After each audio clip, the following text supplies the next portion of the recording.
இதற்கு முழு பொறுப்பு ஸ்டாலின் தான் ஏற்கப்பட வேண்டும். ஏனென்றால் இவர்தான் அழைப்பு விட்டார். ஸ்டாலின் அவர்கள் தான் விமான சாகச நிகழ்ச்சி வந்து கண்டு கலிங்கள் என்று அறிவிப்பை வெளியிட்டவர் இந்த நாட்டினுடைய முதலமைச்சர். அப்படி அறிவிப்பை வெளியிட்டு விட்டு வருகின்ற மக்களுக்கு தகுந்த பாதுகாப்பு, தகுந்த அடிப்படை வசதி செய்து கொடுப்பது அரசுடைய கடமை.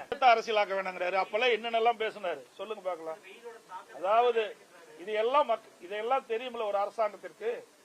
ஒரு அரசாங்கம் என்று சொன்னால் மக்களை பாதுகாக்க வேண்டும். அதான் அரசாங்கத்துடைய கடமை. இன்றைக்கு உளவுத்துறை எதற்காக இருக்கின்றது?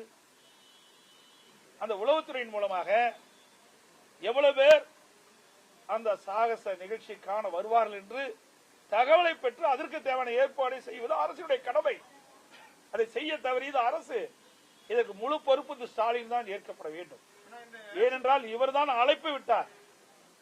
ஸ்டாலின் அவர்கள் தான் விமான சாகச நிகழ்ச்சி வந்து கண்டு கலிங்கள் என்று அறிவிப்பை வெளியிட்டவர் இந்த நாட்டினுடைய முதலமைச்சர். அப்படி அறிவிப்பை வெளியிட்டு விட்டு வருகின்ற மக்களுக்கு தகுந்த பாதுகாப்பு, தகுந்த அடிப்படை வசதி செய்து கொடுப்பது அரசுடைய கடமை. அதை செய்ய தவறிய காரணத்தினால்தான் இன்றைக்கு பல பேர் இறந்திருக்கின்றார்கள். பல பேர் மருத்துவமனையில் சேர்ந்து சிகிச்சை பெற்று வருகிறார்கள். இதற்கெல்லாம் யார் காரணம்? திரு ஸ்டாலின் தலைமையில் இருக்கின்ற அரசாங்கம், திரு ஸ்டாலின் தான் பொறுப்பு.